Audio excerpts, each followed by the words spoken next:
The last video focused on how physical manifestation started with Purusha Prakriti assuming the form of Bindu, and then further the Nada, which is the primordial vibration of Om. Following this, creation started when the primordial vibration Om, which was a singular unseparable entity, manifested in three different modes of vibration.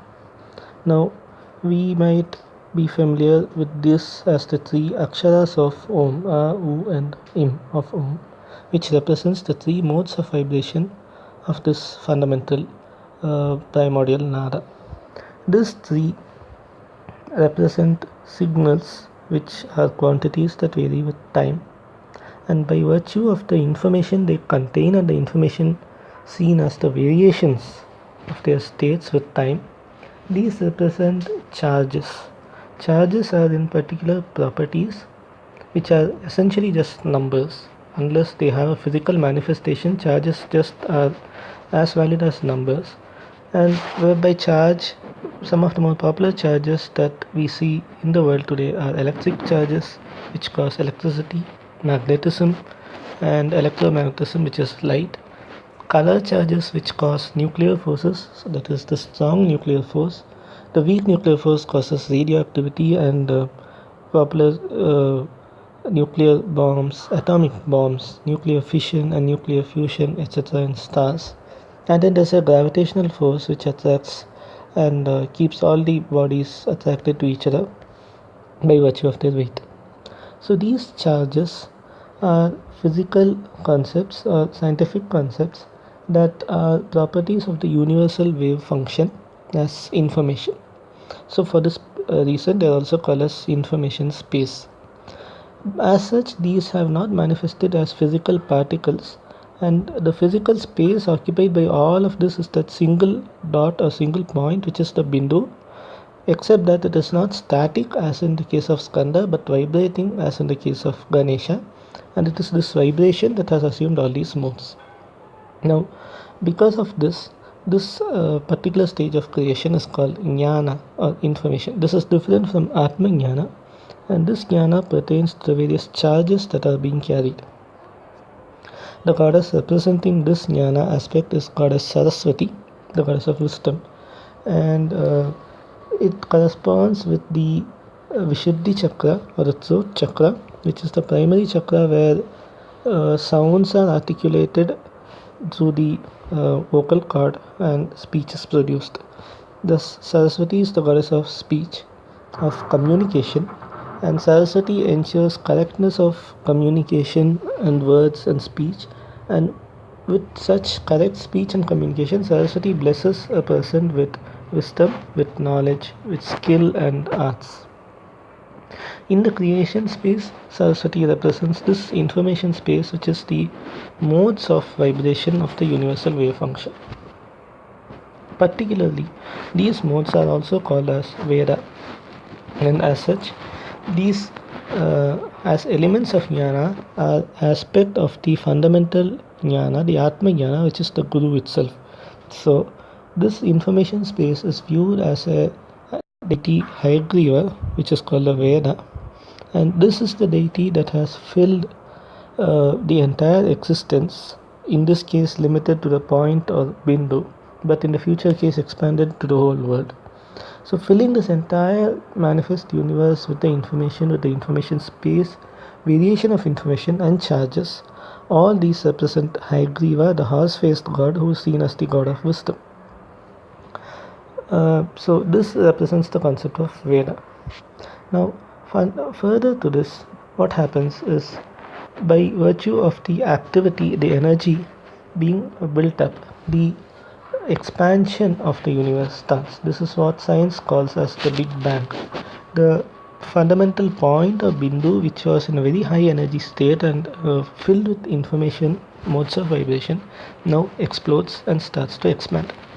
Now, as it expands, space and time is being created, since space and time only have relevance when some matter is occupying it. So creating space and time itself, as well as expanding in all directions, in all dimensions, is the universe, which is seen as an aspect of potential energy or Icha, the desire or willpower, and this is seen in Hindu as goddess Lakshmi.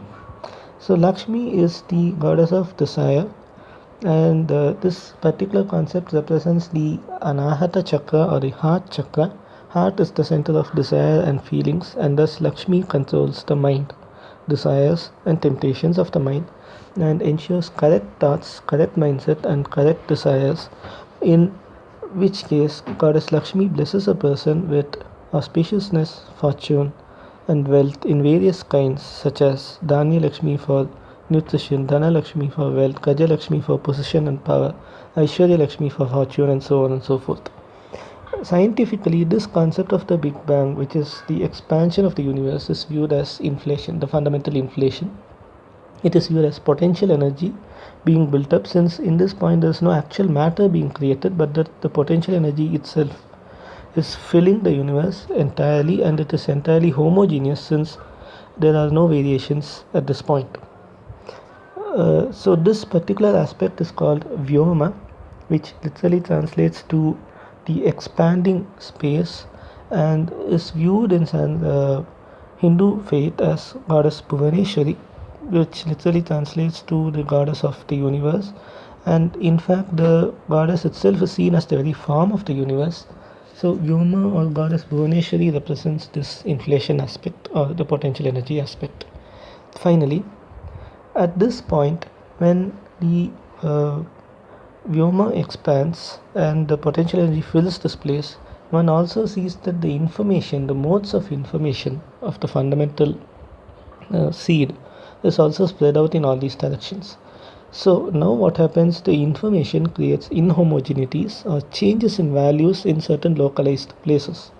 Because of this, there are imbalances between the charges, and certain charges, for example spin, there are certain qualities of the charges such as spin, handedness, that is the left hand or right handed nature, chirality. These are all charges which are studied in particle physics, but these are aspects of the fundamental information space. And these charges, in particular the spin charge, create the concept of mass. Again, at this point, this is just a number, but a number that matters in the creation of the universe. Particularly, what happens is the mass gives rise to something called kinetic energy. Kinetic energy is the energy of actual work or actual performing action, and this is viewed as Goddess Durga. Now what happens is Goddess Durga represents the physical actions being performed in the body, various action organs also called karmendriyas, and Goddess Durga is viewed as the navel or Manipura chakra, um, the seat of power, and Goddess Durga here is also seen as controlling correct actions such that they do not they do not misappropriate various temptations and desires, and at the same time they do not cause harm to other living beings and are not driven by wrong temptations and afflictions. So this corresponds to the correctness of action that Durga Devi ensures, and as a result of this she bestows a person with strength, success, courage, and victory. Now Goddess Durga, in the scientific sense, assumes the role of this kinetic energy, which is the Kriya Shakti.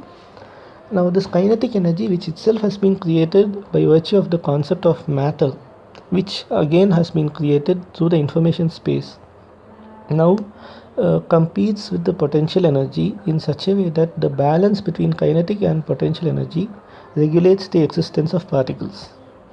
In particular, areas in the expanded Vyoma where the potential energy is greater than kinetic energy corresponds to inflation. In scientific terms, this is known as dark energy or the inflation energy of the universe.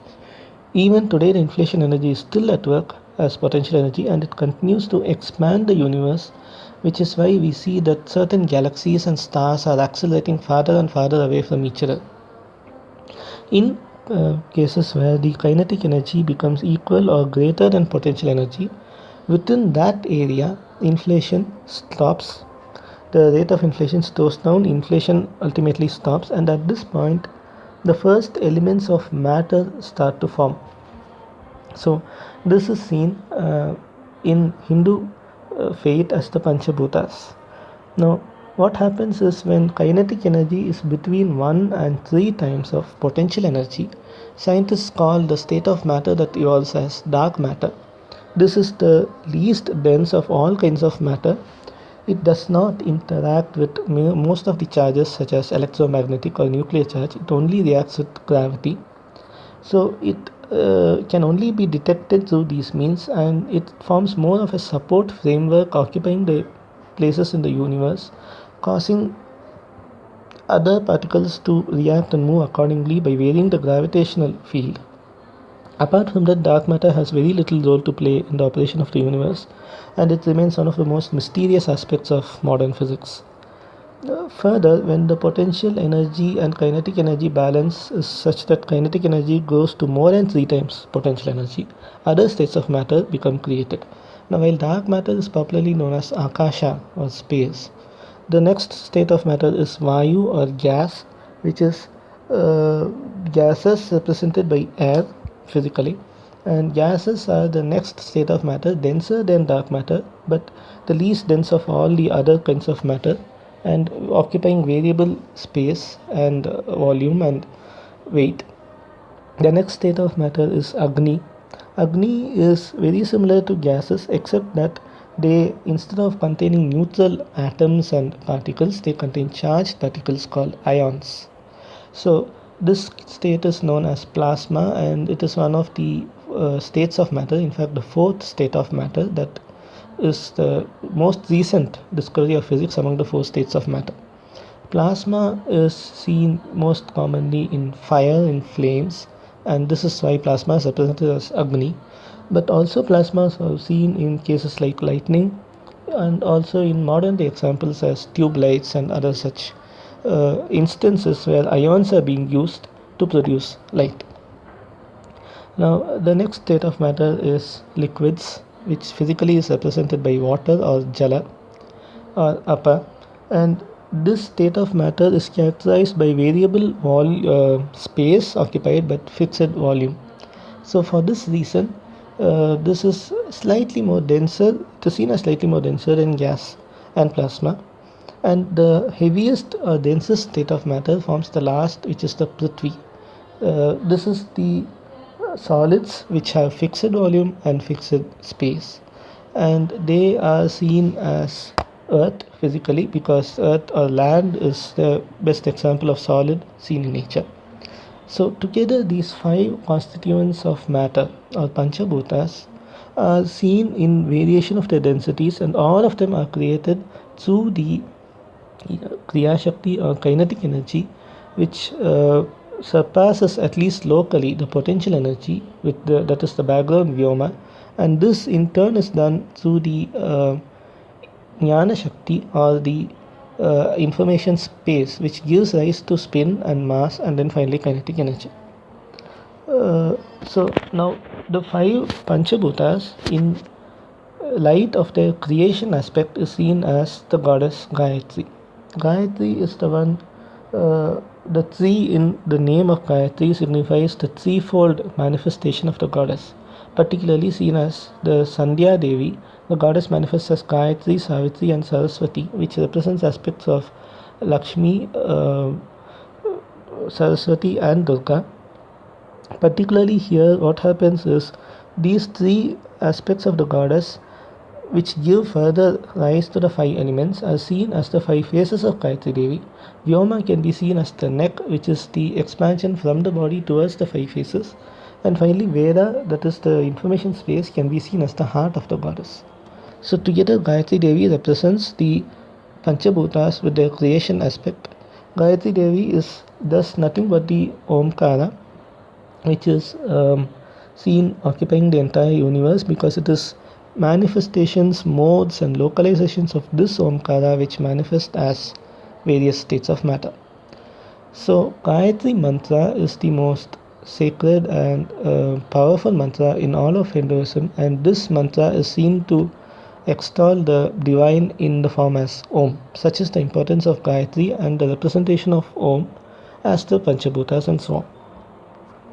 Similarly, The Panchabhutas, when seen in the light of their operation, that is, after they have been fully created and when they start to perform various functions within the universe, at that point, this is called as a deity called Vishwakarma. Vishwa meaning universe and Karma meaning to do or to perform or to operate.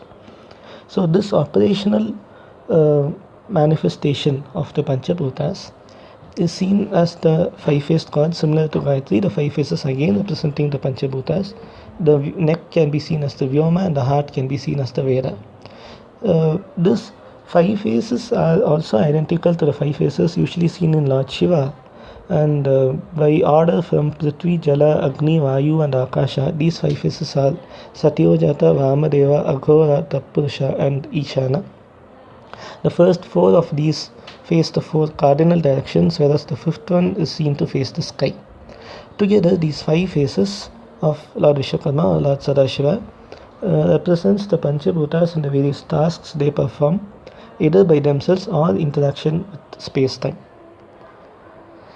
Now, in the areas around Kumbakonam, Saraswati is seen with a unique temple in Kuttanur, connected with the life and incidents of a famous poet who was graced by Goddess Saraswati. And Kuttanur is seen as a unique Saraswati Peetham because among the important Shakti Peethas, there is a Saraswati Peetha in Kashmir, but currently this Shakti Peetha no longer exists, and all one sees are ruins of this.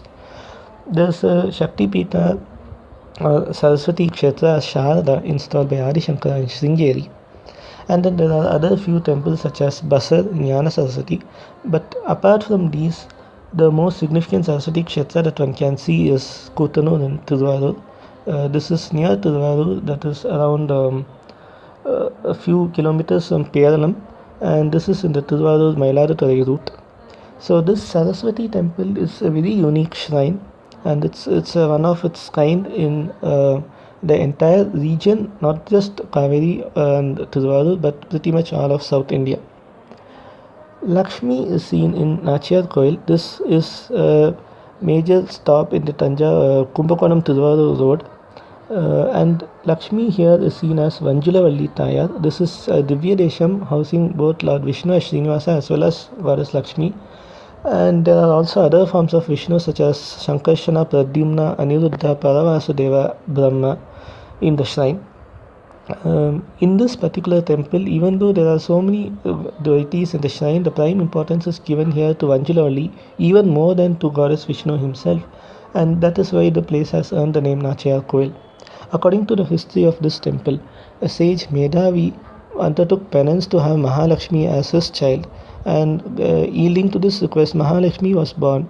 A statue of Marali Lakshmi, that is the young Lakshmi, can be seen in a nearby Shiva temple in the same place. And finally, Lord Lakshmi was given to Lord Srinivasa, and where she graces as Vanjulavalli till this date in this temple. So Nachiyar Koil, being the one kshetra of Lord Lakshmi, is a very rare case where the goddess gets preference over the Lord. Other such temples include Srivilliputturu, where Andal is seen with higher predominance than the Rangamannar as Lord Vishnu, and also in Urayur, this Trichy, which is also called as Nachiyar Koil.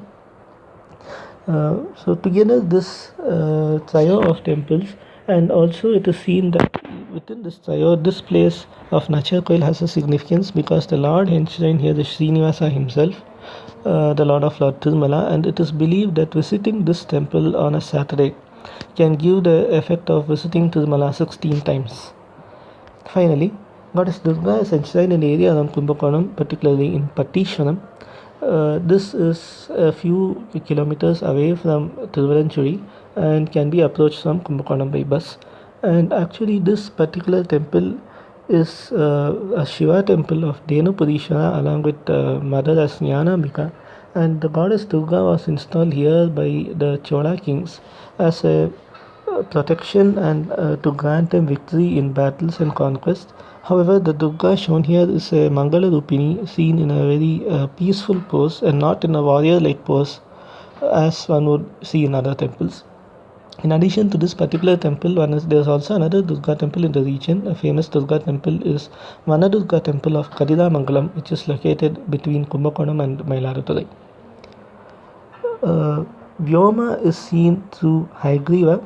Haigriva is an aspect of the Veda, that is the uh, information space through which one can see the Vyoma. So Haigriva is an aspect of Jnana Shakti, that is Saraswati, in the physical context, though Haigriva also forms an aspect of the Guru itself as Shasta. Now Haigriva is seen in Kumbakonam as a temple, which is the Haigriva temple is in Melakaveri. This is between Kumbakonam and Swamimalai. This particular temple has also shrines of Lord Hanuman, and this uniqueness of the temple is that the Haigriva in this region is seen only here, apart from another temple in Sri Lankam. And Haigriva is also known as the Guru of Goddess Saraswati. So Haigriva as an embodiment of Jnana has a very significant predominance in this temple. Finally, Vyoma is seen as Bhuvaneshwari, and as an aspect of Bhuvaneshwari, one sees Brihadishwari in Tanjavur, the big temple of Tanjavur constructed by the Chola king. The name itself translates to huge, Brihad meaning huge, and Ishwari is the goddess. So the huge goddess is a clear visual symbolization of the expansive nature of Vyoma in its most expanded state, as the potential energy building up. So while created during the stage of Lakshmi or Icha Shakti, Vyoma is an aspect of the Purusha Prakriti seen earlier as Shiva Shakti Vishnu, in particular as Shakti, because it is Shakti that symbolizes the active energy of manifesting in different concepts and so on. The Panchabhutas are seen around Kumbakonam in different temples. Firstly, the Akasha is seen in Koneri Rajapuram. This is a statue of Nataraja, which is a resembling equivalent of the statue of Chidambaram Nataraja, which is the prime Akasha Kshetra in all of the world. And representing Akasha is Nataraja. In particular, he also represents the Sadashiva among the Panchabrahmas, which coincides with Murugan, and is the embodiment of grace or Anugraha, which is given before a particular creation is started. Now, Lord Nataraja is seen here apart from Chidambaram, and Chidambaram, the emptiness of space, is seen in the Chidambara Rahasyam, which is a concealed space kept with a few yantras and hanging bilva leaves, which is seen to the right of Lord Nataraja in Chidambaram.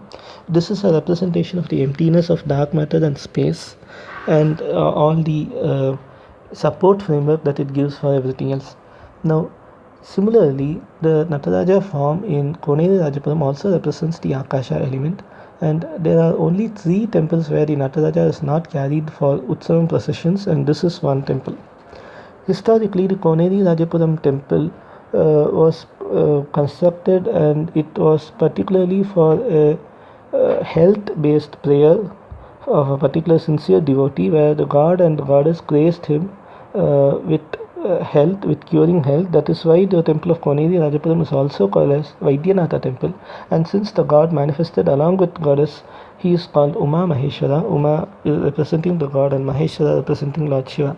The primary Utsava form of this temple is this Nataraja Murti, which is a very tall, huge, and a very beautiful depiction of the Lord of Dance in a very human-like features. Vayu is seen as a Kalahastishvara temple in Kumbakonam. This temple is seen to be an equivalent to the Sri Kalahasti temple of Andhra Pradesh, which is famous, where Lord Shiva, apart from removing Rahu Ketu doshams, also is worshipped and historically is seen to have been worshipped by a Shri, that is a spider, a Kala, a serpent, and a Hasti, which is an elephant, earning the name Sri Kalahastishvara. Here in Kumbakonam, the Sri Kalahastishvara temple, along with goddesses Jnana Prasunambika, is seen to yield the same benefits of prayers to Kalahasti in Andhra Pradesh. Agni is seen in India as the Arunachaleshwara temple of Tiruvannamalai. Here the Lord manifests as a self-manifest pillar of fire, calming down the dispute between Brahma and Vishnu over who was greater. So as this aspect, Lord is seen as an aspect of fire or Agni, and Arunachala represents this aspect in Tiruvannamalai. In Kumbakonam, that is particularly in the route to Valangaiman and Mannagudi, one sees Tippirajapuram, and near this small village is a temple of Arunachaleshwara and Apita Kuchamba, along with Chokkanatha and Meenakshi. So this temple is a Rettai Lingam or twin Shiva temple, which has been dug underground, which has been recovered underground from underground, and it has been revived in recent times. Jala, or the aspect of water, is seen in the temple of Gangeshwara. This is in the western bank of the Mahamaham tank and represents Lord Shiva checking the flow of Ganga, the river Ganga, coming from the heavens by trapping the Ganga in his hair. Such a temple can be seen in places like Haridwar, which is where this incident happened. However, this temple of Gangeshwara in the Mahamaham tank represents the same aspect and as well as the Jalam aspect of the Lord, and standing next to the Mahamaham Tirtham, it represents the power of the Tirtham, particularly in the water or the liquid form of aspect. Finally, the Prithvi Lingam is seen here as Ekambareshwara, which is the Lord of Kanchipuram. The Prithvi Peetham in the whole of India is Kanchipuram. In Ekambareshwara, which is the temple where goddess Kamakshi created a lingam of Lord from the sand under a mango tree and was in penance towards winning the hand of the Lord in marriage. And the concept of Ekambareshwara is also enshrined in Kumbakonam as Ekambareshwara temple along with Kamakshi as Shakti.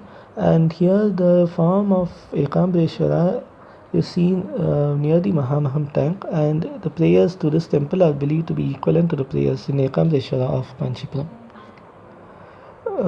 Finally, we come to the aspect of Vishwakarma, which is the representation of all the five elements or Panchabhutas in their functional aspect. To correspond with this, Vishwakarma is what is pervading everywhere in the universe as the aspects of the Panchabhutas. So he is known as Jagat Vyapi or Sarva Vyapi, and he is also known as Vastu Purusha, Vastu or Vasa meaning to live, and Vastu is the one who lives or resides pervading the entire universe. As an aspect of this Vastu Purusha, Lord Shiva is enshrined as Bhuminatha in a temple called Tirupugalur. Tirupugalur is famous for the site where Appar, the foremost of the 63 Nayanas, attained salvation. Tirupugalur is also famous as a temple installed by Agni, so he is also called as Agnishwara here. And as an aspect of the earth, Tirupugalur also represents Bhuminatha. Prayers to this temple are very famous, where bricks are laid in this temple to represent the various shrines, various constructions of houses, and to remove doshas called Vastu doshas arising from such constructions. In Tiruvallur, one finds Icha Shakti or Lakshmi enshrined as Kamala Lakshmi in the Praharam around Tyagaraja temple, the innermost Praharam. And here apparently the Purana states an incident where goddess Lakshmi was cursed by a devotee of Lord Narayana to be born with an elephant face, where Lakshmi cursed back the devotee, cursing that she would be born with a horse face. And here Lakshmi was in constant meditation and finally got relieved of the curse, as well as attained the state of greatness or Mahat here, and this is why the Mahalakshmi name came for Lakshmi. Also, the Lakshmi, also called Kamala Lakshmi, or the one who dwells in lotus, is the primary aspect of Kamala. That is, the Kamala Nagaram, Kamala Layam, Kamalamba, all these names of Tiruvallur have been derived from this goddess. Saraswati is seen in a shrine in the Kamalamba Praharam, and the Skanda Purana relates this to an episode where a certain king Ambuvichi was born dumb and unable to rule his kingdom. A lot of adharma or injustice prevailed, and to resolve this, sage Vasishta prayed fervently to goddess Saraswati, where the goddess finally graced him with jnanam and also with eloquence in speech, and finally enshrined here as the goddess of knowledge and wisdom. Raja Durga is the main shrine of Durga in Tiruvallur, and it is seen in the southern Gopuram, in the shrine right next to the southern Gopuram. It is believed that Lord Rama worshipped this Durga prior to slaying Ravana in Sri Lanka. Also, there is another shrine of Durga called Raudra Durga in Tiruvallur, which is a more recent shrine and is prayed for relief from Rahu Kalam, Rahu doshas, and marriage-based problems. Also, there is a shrine of Durga as Mahishasuramardhini in the Praharam of Tyagaraja. So these shrines of Durga form the major shrines in Tiruvallur, enshrining the aspect of Kriya Shakti. Brahmanambika is the representation of Vyoma. In Tiruvallur, there is a separate shrine, a mini temple for the god Achaleshwara, and Brahmanambika is seen as a consort of this. This goddess is a representation of Brahmanambika of Sri Shailam, which is an important Shakti Peetham, and Brahmanambika is also seen as an aspect of Bhuvaneshwari, representing the Vyoma or the expansion of the universe. It is also believed that historically this Brahmanambika was what helped Muchukunda choose the correct form of Tyagaraja when Indra, not willing to part the idol of Tyagaraja, created 6 other duplicate Tyagarajas and tried to confuse the king. Hayagriva or Veda is enshrined as Hayagriveshwara as a particular lingam in Tiruvallur. As also one can see Hayagriva in the Gopuram, the eastern Gopuram. Now, the linga of Hayagriveshwara has particular significance because this lingam is installed by Lord Hayagriva and has special significance for Sri Vidya, as Hayagriva is one of the foremost and respected gurus and progenitors of the Sri Vidya tradition. In the aspect of Prithvi, one sees Valmikanatha, which is the Moolavara or the central shrine of the entire Tiruvallur temple. This shrine has very close connections with the Hayagriveshwara shrine, and this is seen by the history of this shrine. What has happened is that Lord Vishnu and Lord Brahma, while once in the times of Pralaya, Lord Brahma had observed that some of the demons had steal the Vedas from Lord Brahma and hampered with the process of creation. Lord Brahma requested Lord Vishnu to defeat this demon. However, the demon had got a boon telling that he, being a horse-faced demon or Hayagriva, would be killed only by another Hayagriva or a horse-faced creature. For this purpose, Lord Shiva had to enact a Leela, and by this what has happened is Lord Vishnu, along with all the other Devas and Brahma, agreed to perform a conquest or a contest of Yajnam in Kurukshetra, northern India, where while performing this Yajnam, Lord Vishnu emerged as the winner, and as the winner he was awarded the prize of the Yajnam, which was the bow of Lord Shiva. Now, as part of the Leela, Lord Vishnu rested his head on the bow as an expression of pride. Lord, this has happened in the Valmikeshwara shrine of Tiruvallur, where Lord advised the Devas, and Brihaspati, the Guru of the Devas, had advised the various Devas to assume the form of ants, build an ant hill around this place, and then slowly gnaw at the string of the bow. They did so, and the bow snapped and cutting the head of Vishnu off. The Devas became very frightened and requested Lord Shiva for protection, where Lord Shiva manifested, and from the Hatikeshwara shrine, Lord Shiva manifested and granted the boon of fearlessness to the Devas, and at the same time explained them that this was a Leela of Lord Vishnu. After this, Lord Vishnu was fitted with the head of a horse and successfully slew the Hayagriva demon, and as Hayagriva also installed the shrine of Hayagriveshwara, which was just previously seen. Nataraja Shivakami in Tiruvallur, again a replica of Chidambaram, is seen as the element of Akasha, and this is also enshrined within the Achaleshwara shrine. The form, iconography, and the concepts of Nataraja are the same as in Chidambaram. Annamaleshwara is seen near the Hatikeshwara shrine, and this is an replica of the Annamala in Tiruvannamalai, and this is seen as an embodiment of the fire or Agni concept. And it is interesting to note that this shrine is built in a very tall structure with steps leading forward, and arguably it is the highest shrine in the entire temple of Tiruvallur. This highest shrine representing the fire or the pillar of light that burns in the height on the peak of Tiruvannamalai hill, representing the Lord as the form of pure knowledge. Varuneshwara is beside the Arunachaleshwara shrine and is constructed, and the lingam installed by Lord Varuna represents the Jalam aspect in Tiruvallur. There is another Varuneshwara shrine in the northern Praharam, whereas this Varuneshwara, Hatikeshwara, Annamaleshwara, etc. are all in the southern Praharam. Finally, the concept of air is seen as Praneshwara, and this is an allusion, the prana here is an allusion to Vayu, which is the principal life force in the body as prana, and this represents the concept of air in Tiruvallur. Now, apart from this, The concepts of prana and the concepts of Vayu, along with the concepts of the Panchabhutas, are not just seen as separate lingas but also as groups of lingas called Panchapindams and Panchalingams in the Praharam of Tyagaraja shrine.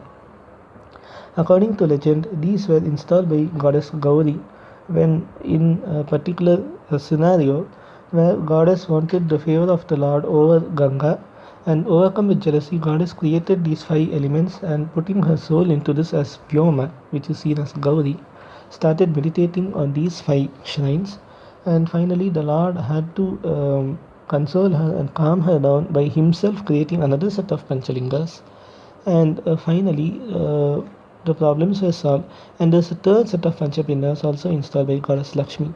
So each set of these Panchalingas are accompanied with the aspect of Vyoma. For example, there's Durga, there's Gauri for the Panchapinda installed by goddess Gauri, and there's Lakshmi Durga for the Panchapindas installed by goddess Lakshmi. Together, these Panchapindas are representations of the five bhutas. Apart from these, there is also the shrine of Vishwakarmeshwara in Tiruvarur, installed by Vishwakarma, who constructed the temple of Tiruvarur as per Lord Tyagaraja's orders.